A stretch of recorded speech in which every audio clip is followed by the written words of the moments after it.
네, 안녕하세요. 올해 2022년 회계사 1차 시험 쪽에 재무관리 문제 몇 개 골라가지고 잠깐 좀 살펴보려고 하는데요. 일단 올해 1차 재무관리 쪽에서는 특별히 논란의 소지가 있는 문제는 아예 없다라고 보여져요. 전반적 문제들이 다 평이하게 출제가 되었기 때문에 크게 답을 고르는데 문제는 없었을 것 같은데요. 근데 그 중에서도 그냥 몇 개 한번 살펴보도록 하죠. 자, 먼저 볼게 우리 문제 중에 26번 문제가 있는데요. 26번 문제가 주가비에서 모형에 대해서 설명을 적절하지 않은 것은 했어요. 상대가치평가 모형 쪽의 얘기죠. 그때 나오는 게 PER이나 PBR이나 PSR 이런 것들이 나오게 되고요. 먼저 적절하지 않은 거 고르라고 했고, 또한 1번에서는 다른 조건이 일정하다면 요거 수익률, 그 자기자본 비용이 낮을수록 퍼는 높게 나타난다라는 문장이 있네요. 보게 되면 우리가 퍼라는 게 Price Earnings Ratio, 그래서 주가 나누기 EPS, 주당 2 가른 거죠. 일반적으로는 EPS 1 대비 현재 주가의 비율이고요. 자, 거기서 지금 동그라미 1번에서는 주주의 요구 수익률이 일정하다면, 그때의 다른 조건이 일정하다면 요구 수익률이 낮다. 그러면 주주의 요구 수익률이 낮다라고 하게 되면은 미래 현금 흐름의 현재 가치인 주가를 현재 가치할 할인이 낮은 거니까 그때는 주가가 보다 높게 형성이 될 거고요. 주가 높게 형성되니까 그에 따라서 퍼는 보다 높아진다라는 게 맞는 문장이다라고 할 수 있겠죠. 단도라미 2번에서는 성장이 없는 기업의 퍼는 요구 수익률의 역수다라는 표현이 있고요. 그게 성장이 없는 기업이니까 그게 곧 무성장 기업이 되겠죠. 자, 무성장 기업의 퍼다라고 하게 되면 역시나 현재 주가 나누기 EPS 1이 될 건데, 그때 무성장 기업의 현재 주가라고 하게 되면 미래에 영원히 똑같은 배당 지급한다 하는, 영원히 똑같이 지급될 배당을 주주의 요구 수익률로 현재 가치하는 게 현재 무성장 기업의 주가인 거죠. 근데 그러한 기업은 1년 말에 EPS가 발생하는 경우에 유보하는 거 없이 전부 다 배당 지급해서 이외에도 영원히 똑같은 EPS와 똑같은 배당이 지급된다라는 거죠. 거기서 분야 업무에 EPS1을 퉁 치게 되면 결국은 무성장 기업, 성장이 없는 기업의 퍼는 주주 요구 수익률인 할인율의 역수다라는 게 맞는 문장이 되겠죠. 다음들은 3번에서는 다른 조건이 일정하다면 보수적인 회계 처리하는 기업의 퍼는 낮게 나타난다. 회계 처리하는데 보수적인 회계 처리한다 라고 하게 되면은 전체적으로 이익이, 현재 이익이 보다 더 낮게 회계 처리하는 거죠. 보수 회계 처리했을 때는 이익이 보다 낮게 나오게 되니까 상대로 퍼는 보다 높게 나타나는 거죠. 지금 3번이 틀린 문장이다라고 할 수 있을 거예요. 다음 4번에서는 PBR, 주가 장부가 비율은 ROE라는 자기자본 이익률과 퍼의 곱으로 표현될 수 있다 하면서 지금 PBR 쪽에 대한 얘기인데요. PBR은 현재 주가 대비 주당 자기자본 장부금액, 목표를 보세요. 예, 비율을 얘기하는 게 PBR이죠. 근데 얘를 PER과 관련해서 한번 보자라는 거고요. 그러면 주가 나누기 북밸류 퍼 쉐어가 PBR인데 분자 업무에 주당이 적용해주게 되면 얘가 결국은 PER이 되는 거죠. 퍼. 자, 그리고 얘는 주당 순자산 장부금액 대비 주당 순이익의 비율인데요. 이게 곧 문제 나오는 자기자본 이익률이 되겠죠. 단순히만 봐도 우리가 한 주당 얘기했을 때의 장부금액, 자기자본 장부금액 대비 한 주당 이익의 비율이니까요. 만약 분자 분모에 곱하기 발행주식수 곱하기 발행주식수 한다고 하게 되면은 지금 분자는 순이익 되는 거고요. 분모는 주당 자기자본 장부금액 곱하기 발행주식수니까 전체 자기 자본의 장부 금액이다라고 할 수 있을 거예요. 우리가 이 비율을 자기자본 이익률 ROE라고 하는 거잖아요. 따라서 PBR은 PER 곱하기 자기자본 이익률이라고 할 수 있는 거죠. 그래서 4번 맞는 문장. 단단히 5번에서는 PER, PBR, PSR을 사용해서 주식가치 평가할 수 있다. 상대평가할 수 있다. 우리가 만약에 적정한 주가를 계산한다라고 했을 때에 만약에 그 기업의 예상되는 주당 이익을 알고 있으면 거기 곱해줄 적정한 PER만 적용해주게 되면 적정한 주가를 상대평가할 수 있는 거잖아요. 혹은 여기가 묵배를 표시해요. 주당 자기 자본 잔몸에 들어오면은 적정한 PBR 곱해주면 적정 주가, 또한 여기에 예상되는 주당 매출액 곱하기 PSR 곱해주면은 적정한 주가 나오는 거잖아요. 자, 그것처럼 PER, PBR, PSR 이용해서 상대가치 평가를 할 수 있다 했으니까 맞는 문장이죠. 자, 다음은 29번 문제 한번 보겠네요. 29번 문제. 29번 문제에서는 다음 조건 만족하는 경우에 관련 설명으로 적절한 항목을 모두 선택한 것은 이라고 했어요. 그러면서 나온 얘기가 조건이 CAPM이 성립한다 라는 조건이 있고요. 더불어서 포트폴리오 A와 포트폴리오 B는 최적 포트폴리오다라고 했어요. 생각해야 되는 게 CAPM이 성립하는 세상에서 A와 B 모두 다 최적 포트폴리오다 라고 하는 거죠. CAPM 세상에서의 최적 포트폴리오는 결국 자본시장 선상의 포트폴리오다라는 게 떠올라야죠. 그래서 CAPM 성립하고 A와 B가 모두 다 최적 포트폴리오니까 A와 B는 모두 다 자본시장 선상의 포트폴리오다. 따라서 걔네들은 모두 다 포트폴리오가 구성되기에 일부는 무위험 자산, 일부는 시장 포트폴리오에 투자해서 구성이 되는 포트폴리오다 라는 걸 생각했어야 될 거고요. 자, 더불어서 추가로 알아야 되는 게 이런 CM의 선상 포트폴리오의 특징 반드시 알아야 된다라고 했었죠. 자, 이런 CM의 선상 포트폴리오의 기대 수익률이라고 하게 되면 기대값 취해도 되는 거고, 식을 정리했을 때는 RF 플러스 WM 곱하기 ERM 마이너스 RF. 자, 그리고 그런 자본시장 선상 포트폴리오의 위험인 수익률의 필면차다 하게 되면은 시그마 P는 WM 곱하기 시그마 M이다라는 식 알고 있어야 되고, 여기서 WM에 관해 정리해서 이 WM에 집어넣으면 나오는 게 자본시장 선이잖아요. 그래서 ER P는 RF 플러스 시그마 M분의 ERM 마이너스 RF 곱하기 시그마 P라는 자본시장 선, 자본시장 식도 생각해야죠.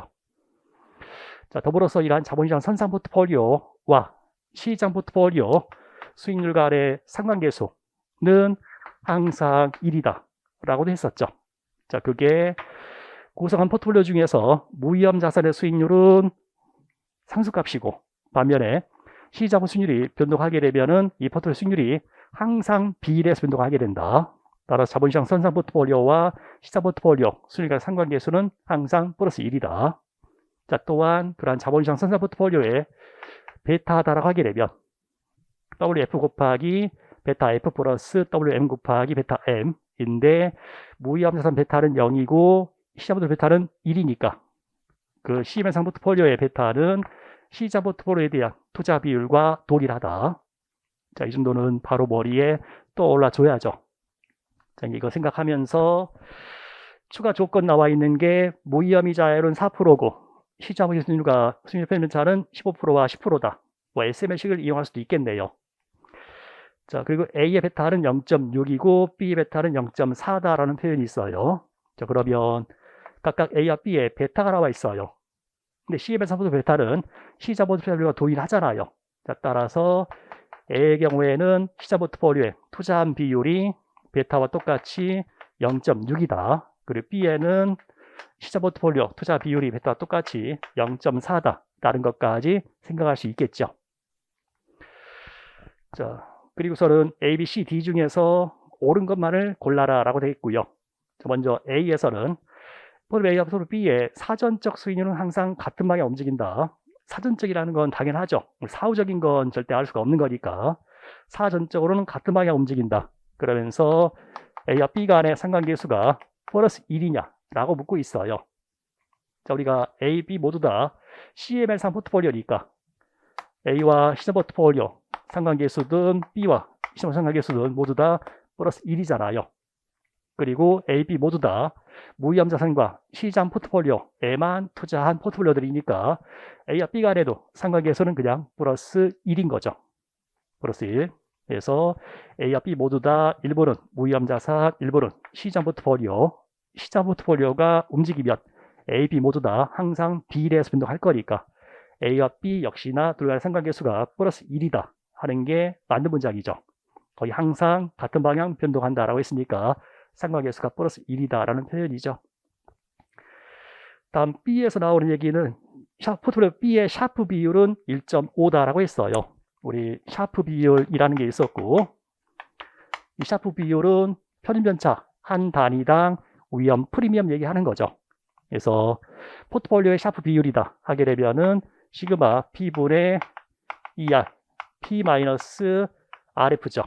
근데 그게 A든 B든 모두 다 CML3 포트폴리오니까 그 포트폴리오 A와 B의 이 샤프 비율은 모두 다 시장 포트폴리오의 샤프 비율과 같아야 하는 거죠. 단순히만 봐도 CML 식에서 무위험이자를 넘어가고 마이너스 그다음에 포트폴리오 현존자가 넘어가서 분모로 들어가게 되면 CML3 포트폴리오 모든 애들의 샤프 비율은 시장 포트폴리오의 샤프 비율과 같게 된다. 우리가 그림으로 봤을 때에도 편입연차 기대 수익률이 있었을 때에 원래 마코이치의 효율 조사선이 있고 위험이 0인 무위험 자산이 있으면 거기에 접선 그었을 때 나오는 게 시장 포트폴리오. 거기서 시장 포트폴리오의 이 샤프 비율은 결국 이 자본시장 선의 기울기 얘기하는 거고, 자, A와 B가 모두 다 CML 상에 있으면 이 기울기나 이 기울기나 이 기울기는 모두 다 같아지는 거죠. 지금 B의 샤프 비율을 묻고 있지만 그게 결국은 시장 포트폴리오의 샤프 비율과 같게 된다. 문제 자료 중에서 시장 포트폴리오의 편입연차는 10%라고 나와 있고요. 시장 포트폴리오의 기대 수익률은 15%에 무위험이자율은 4%라고 했으니까 시장 포트폴리오의 샤프 비율은 1.1이 되는 거고 A, B 모두 다 샤프 비율은 얘와 동일한 1.1인 거죠. 근데 거기서는 1.5라고 했으니까 B가 틀린 문장 되는 거죠. 그 다음 C에서는 포트폴리오 A의 수익률 편입연차는 B 수익률 편입연차에 보다 1.5배 크다라고 되어 있는데요. 현재 A와 B의 수익률의 표준 편차를 묻고 있어요. 그 편입연차를 직접 계산해 볼 수도 있네요. 자, 봤더니 A의 수익률의 편입연차라고 하게 되면 얘는 CML3 포트폴리오니까 WM 곱하기 시그마 M이 될 거예요. 그런데 문제 자료에서는 A의 베타를 주고 있으니까 0.6만큼이 A의 베타이면서 A의 시장 포트폴리오에 대한 투자 비율인 거죠. 그게 0.6이고요. 시장 포트폴리오의 편입연차가 0.1이다라고 했으니까 A 편입연차는 0.06이다라고 계산이 돼요. 그리고 B의 편입연차를 계산한다면 똑같은 방식으로 B의 베타가 0.4, 그게 B의 시장 포트폴리오 투자 비율인 거니까 0.4 곱하기 시그마에 0.1 하게 되면 0.04에서 B의 편입연차가 계산되는 거죠. 그럼 A의 편입연차는 B 편입연차의 1.5배다라는 게 맞는 문장이 되겠죠. 자, 더불어서 현재 봤더니 A 베타는 0.6이고 B 베타는 0.4인 상황이에요. 그러면서 A의 체계적 위험이 B 체계적 위험의 1.5배인 거죠. 근데 A, B 모두 다 자본시장 선상의 포트폴리오면 걔네들은 비체계적 위험은 없는 거죠. 따라서 총위험 민 편입연차도 안에 비체계적 위험이 없는 거니까 체계적 위험이 1.5배면 총위험도 1.5배가 되는 거죠. 비체계적 위험이 없는 자본시장 선상의 포트폴리오니까. 그래서 지금 C에 있었던 편입연차가 1.5배 크다라는 것은 맞는 문장 되겠네요. 다음 D에 나오는 게 시장 대한 포트폴리오 A의 투자 비중은 60%다. 그래서 A에서 시장 포트폴리오에 대한 투자 비중인데 걔는 A의 베타와 동일한 60%다 하는 거 역시 맞는 문장이다라고 할 수 있을 거예요. 그래서 틀린 건 B만 틀린 문장이었네요. 다음 문제는 31번 문제에서 위험조정 환율법과 화기사 등가법을 묻고 있는 문제고요. 봤더니 X의 현금오름과 발생환율 단표와 같다. 무위험이자 10%이고 효용함수가 루트 W. 그때 X의 위험조정 할인율에 가장 가까운 값은 했어요. 보게 되면 발생할 현금오름들의 확률 분포를 주고 있고요. 1년 후에는 60% 확률과 40% 확률로 400만 원 아니면 100만 원의 현금 흐름, 2년 후 시점에서는 70%와 30% 확률로 900만 원 아니면 400만 원의 현금 흐름이죠. 우리가 환율화해서 기대되는 현금 흐름을 계산할 수 있을 거고, 1년 후 기대 현금 흐름은 곱해서 더하게 되면은 280이다 라고 계산이 되고요. 그리고 2년 후에 기대되는 현금 흐름은 곱해서 더해주면은 750만 원이다 라고 계산이 되네요. 그때 우리가 얘를 현재 가치 한다라고 했을 때에 얘네는 위험이 있는 기대되는 현금 흐름이니까 현재 가치 할 때는 위험 조정 할인율을 이용해서 현재 가치를 해야 되는 거죠. 자, 그렇지 않으면 각 기대 현금 흐름에 대한 확실성 등가를 구해서 접근한다 라고 하게 되면 확실성 등가는 확실한 현금 흐름이니까 무위험하다. 따라서 무위험 이자율을 이용해서 현재 가치를 해주면 되는 거죠. 현재 문제에서 무위험 이자율은 10%다라고 주고 있으니까요. 무위험 이자율은 10%, 무위험 이자율은 10%인 거니까 각각의 기대 현금에 대한 확실성 등가를 구해내게 되면 이 결과는 같아야 된다 해서 우리가 이 위험 조정 할인율을 계산해 볼 수 있는 거죠. 먼저 1년 후 기대 현금에 대한 확실성 등가를 구할 수 있을 거고요. 자, 일단은 효용함수 나와 있는 거니까 이런 위험이 있는 280과 동일한 효용 제공해주는 확실한 금액 계산하면 되는 거잖아요. 자, 따라서 우리가 1년 후 현금의 확실성 등가다라고 하게 되면 일단 기대되는 효용이 60% 확률은 루트 400만 원의 효용, 그리고 40% 확률로는 루트 100만 원의 효용, 이게 기대 효용이고 효용 함수가 루트 함수니까 그걸 제곱하게 되면 이런 위험이 있는 280과 동일한 효용 제공해주는 무위험한 확실성 등가가 계산이 되는 거죠. 자, 그거 계산했더니 계산된 게 256만 원이다 계산되고요. 똑같이 2년 후 기대 현금의 확실성 등가는 70% 확률로 루트 900만 원의 효용, 30% 확률로 루트 100만 원의 효용, 그거에 제곱하게 되면은 확실성 등가가 계산이 되는 거죠. 나온 게 729만 원. 자, 그러면 1년 후 확실성 등가는 256만 원, 2년 후 확실성 등가는 729만 원이니까 우리가 확실성 등가를 무위험 이자율로 현재 가치에서 이 현금들의 현재 가치를 구할 수 있을 거예요. 현재 가치 구했더니 그게 약 835만 원이다라고 계산이 되네요. 그러면 다시 가서 기대 현금 흐름을 위험 조정 할인율 현재 가치에서 현재 가치가 835만 원과 가장 가까이 나오게 되는 그 위험 조정 할인율을 1번, 2번, 3번, 4번, 5번에서 한번 찾아보면 되는 거죠. 그래서 1번 넣어보고 2번 넣어보고 3번 넣어봤더니 3번 13% 넣었을 때에 835만 원 정도가 나오네요. 그러니까 우리가 거기에서 위험 조정 할인율이 약 13%구나라는 것을 찾을 수 있는 거죠. 뭐 2차 시험이면은 근해 공식 써서 접근할 건데요. 1차 시험이니까 그냥 넣어봐서 가장 가까운 것이 나오는 걸 찾으면 되겠다 정도로 해결하면 돼요. 자, 다음은 37번 문제고요. 37번에서는 채권 투자 쪽의 얘기인데요. 가장 적절하지 않은 것을 했어요. 동그라미 1번에서는 목표시기 면역 전략. 목표시기 면역 전략에서는 면역화되기 위해서는 목표하는 투자 기간과 내가 굴려가는 채권 또는 채권 포트폴리오의 두레이션을 일치시키면 이자율 위험을 면역화할 수 있다고 하는 거죠. 그때 이자율 위험은 재투자 위험이 있고 가격 위험이 있고, 그런 재투자 위험과 가격 위험이 이자율 변동에 따라서 서로 상반된 효과를 미치게 된다.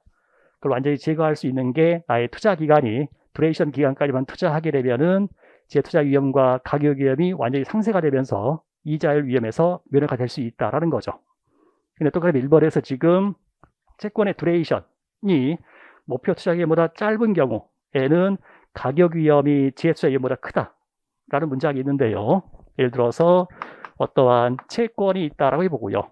그 채권의 만기가 여기 있고 그 채권의 두레이션이 여기다라고 해보죠. 자, 최초에 채권을 매입했어요. 이후에는 액면 이자들이 지급이 될 거고, 마지막에는 액면 금액까지도 지급이 되는 채권이 일반적인 채권이죠. 만약에 이 채권을 매입하고 나서 바로 투자를 멈췄다. 여기에서 만약에 투자를 멈추게 되면 그때는 재투자 위험은 부담하지 않는 거죠. 재투자할 이자를 받는 게 없잖아요. 재투자 위험은 부담하지 않는 거다. 그런데 가격 위험은 기본적으로 만기가 길면 가격 변동 위험이 크잖아요. 얘는 잔존 만기가 엄청나게 남았잖아요. 이때 이 처분하게 되면 처분하는 가격이 변동의 위험이 있다 하면서 이때는 가격 위험이 엄청 크게 되는 거죠. 근데 이후에 만약에 투자 기간이 더 오래 갔다, 더 긴 기간 투자했다, 그래서 여기까지 투자했다라고 하게 되면 그때는 이전에 여기서 멈출 때에 비해서 얘네들을 재투자해야 되는 거니까 재투자하는 위험이 보다 더 커지겠죠. 반면에 채권은 여기서 처분할 건데 처분하는 기간, 여기서는 잔존 만기가 보다 짧아졌잖아요. 따라 가격 위험은 보다 더 낮아진다라고 할 수 있겠죠. 만약에 이 채권을 만기까지 들고 갔다라고 하게 되면 만기까지 가면은 가격 위험은 부담하지 않는 거죠. 왜냐하면 만기에는 액면을 매입하는 거니까 가격 변동 위험은 없는 거다. 하지만 재투자 위험은 엄청나게 많은 애들을 계속해서 투자해야 되는 거니까 재투자 위험은 커지는 거죠. 그러면서 내가 투자 기간이 증가할수록 재투자 위험은 점차 커지는 거고 가격 위험은 점차 작아지는 거죠. 그때에 이 둘이 서로 완전히 상쇄가 되는 게 두레이션 기간까지 투자하게 되면 재투자 위험과 가격 위험이 서로 완전히 상쇄가 된다. 지금 우리 문제에서는 얘기를 든 게 채권의 두레이션이 목표 투자 기간보다 짧은 경우, 자, 두레이션 본이 나의 목표하는 투자 기간보다 짧은 경우, 그럼 두레이션보다 더 길게 투자했다는 거죠. 두레이션보다 더 길게 투자한다. 그러한 경우가 되면은 나의 재투자 위험은 더 클 거고 가격 위험은 더 작아지겠죠. 만기까지 갔으면 가격 위험은 없을 거다. 근데 그 전에 만약에 너의 목표 투자 기간이면 그때는 재투자 위험은 크고 가격 위험은 보다 작아진 상황이 될 거니까 두레이션이 목표 투자 기간보다 짧은 경우에는 가격 위험보다 재투자 위험이 더 크겠죠. 가격 위험보다 재투자 위험이 더 클 거다. 그래서 지금 1번이 틀린 문장이죠. 그 다음 2번에 나오는 것은 순자산 가치 면역 전략에서는 자산과 부채의 두레이션 조정에서 자산 가치 변동액과 부채 가치 변동액의 차이가 0이 되면 순자산 가치는 이자 변동과 무관하게 일정하게 된다.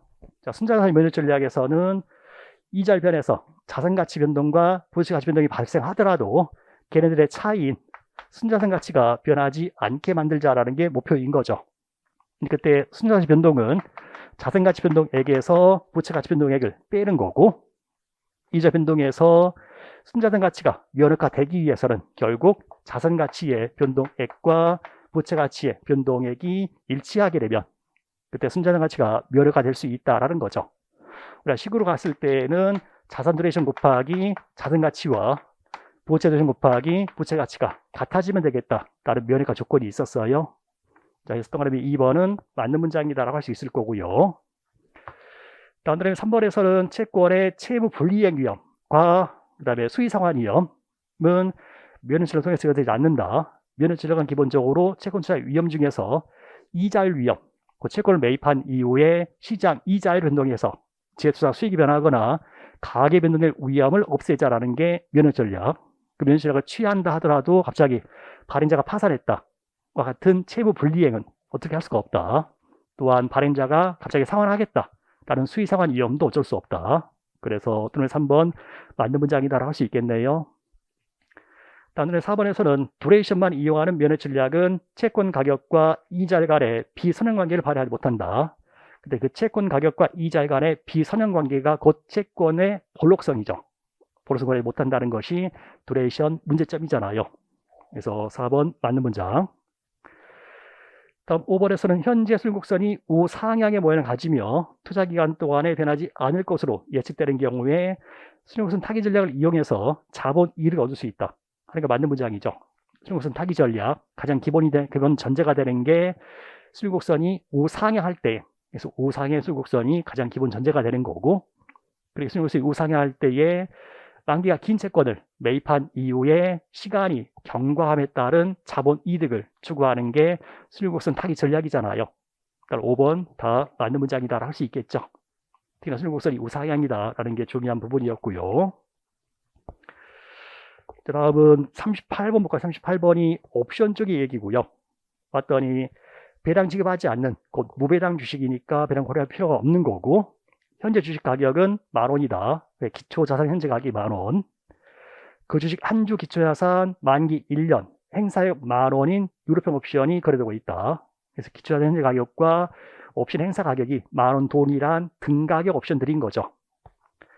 자, 1년 후에 주식 가격은 12,000원 될 확률이 40%에 8,000원 될 확률은 60%이다. 현재 무위험이자율은 10%이고 1기간 이하 모형 이용한 무위험 헤지 포트폴리오 구성해서 구한다. 뭐 이런 얘기가 있는데요. 옵션 가격을 꼭 그렇게 구해야 되는 건 아니죠. 어차피 우리 객관식 문제니까 그냥 위험 중립형 접근하는 게 가장 빠를 거예요. 가장 적절하지 않은 것은 해서 1번과 2번은 풋옵션과 콜옵션의 균형 가격 한번 계산해봐라 라는 거고요.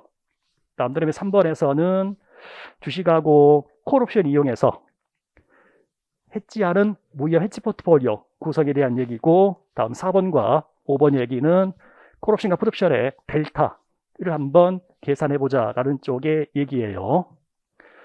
다만 우리가 1번과 2번 쪽의 얘기면은 다른 모든 쪽은 동일하고 다른 모든 동일한 콜옵션 가격과 풋옵션 가격이 있잖아요. 떠올라야 될 게 기본적으로는 풋콜 등가씩 떠올라야 되죠. 계산은 따로따로 해볼 건데요. 먼저 떠올랐어야 되는 게 풋콜 등가식이 떠올랐어야 돼요. 그러면 S0 플러스 P0 마이너스 C0와 행사 가격의 무위험 이자율 현재 가치가 같아야 된다 라는 게 기본적인 생각이죠. 1번과 2번에는 자료로 한번 접근해 보면 기초자산 현재 가격은 10,000원이고요.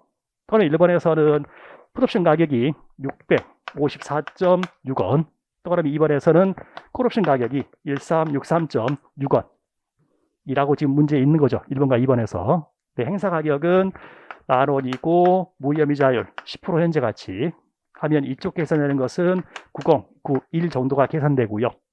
이쪽 계산되는 게 9291 이라고 계산이 돼요. 그렇다면 현재 같지 않고 이런 상황이니까 1번 아니면 2번 중에 답이 있는 거죠. 현재 콜 가격과 풋 가격 간의 균형 가격이 아닌 거니까 1번 아니면 2번이 잘못되어 있다 하고 찾을 수 있을 거예요. 다음에 떠나면 3번 한번 가볼까요? 일단 3번은 무위험 헤지 포트폴리오 구성, 그때에 주식 한 주 매입하고 콜옵션 매도해서 무위험한 헤지 포트폴리오 구성하자. 그럼 주식 한 주 매입하고 거기에 M개의 콜옵션을 매도해서 무위험한 포트 구성하자. 그때 이용하는 콜옵션 개수가 M이잖아요. 물론 이 M은 계산되기에 CU-CD분의 US-DS로 계산되는 시간을 알고 있죠.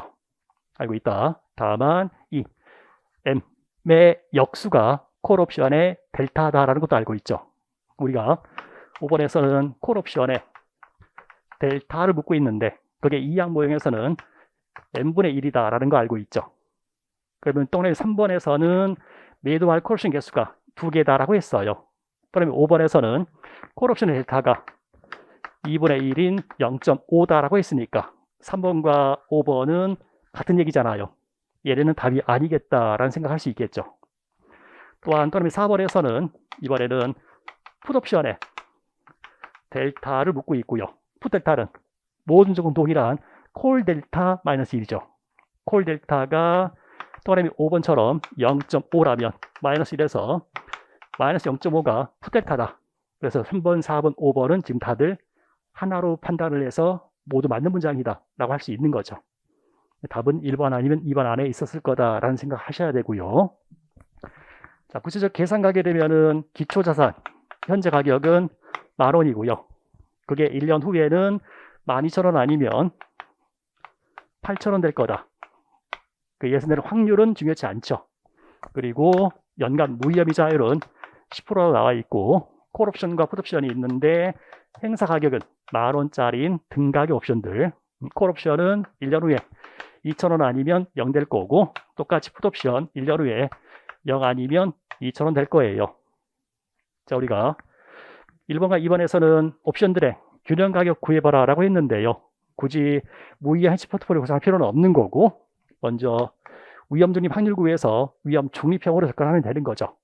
봤더니 얘는 U-D분의 1 플러스 RF 마이너스 D로 계산할 거니까 1.2 마이너스 0.8분의 1.1 마이너스 0.8 하게 되면 위험 중립 확률이 0.75로 계산이 되는 거죠. 이 정도 계산할 수 있죠. 그런 다음에 1번에서 풋의 균형 가격 구한다라고 하게 되면 얘는 0이니까 2000 곱하기 1-0.75 나누기 1.1 하게 되면은 풋옵션의 균형 가격 계산되는 거죠.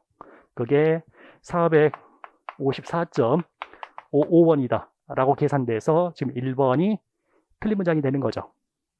똑같이 2번에 콜 가격 구하게 되면은 2000 곱하기 0.75니까 나누기 1 플러스 무위험이자율 하면 콜의 균형 가격은 1363.64원이다 라고 계산될 거예요. 2번은 맞는 문장. 3번에서는 구하라고 한 게 주식 한 주 매입했을 때에 매도할 콜옵션 개수를 구하라, 해지 비율 구하라는 거고, 걔는 CU-CD분의 US-DS 그래서 지금 콜 가격이 2,000 아니면 0 되는데 그때 기초자산 가격은 12,000 아니면 8,000원 되는 거니까 매도할 콜옵션 개수는 2개다 라고 계산되는 거죠. 동그라미 3번. 다음으로 4번, 5번은 콜과 풋의 델타 구하라고 한 거고요. 먼저 풋옵션의 델타라고 하게 되면 걔는 원래 기초자산 가격 변동에 대한 풋가격 변동의 민감도인데 그게 이항 모형에서는 US-DS분의 PU-PD로 해서 계산하는 거죠.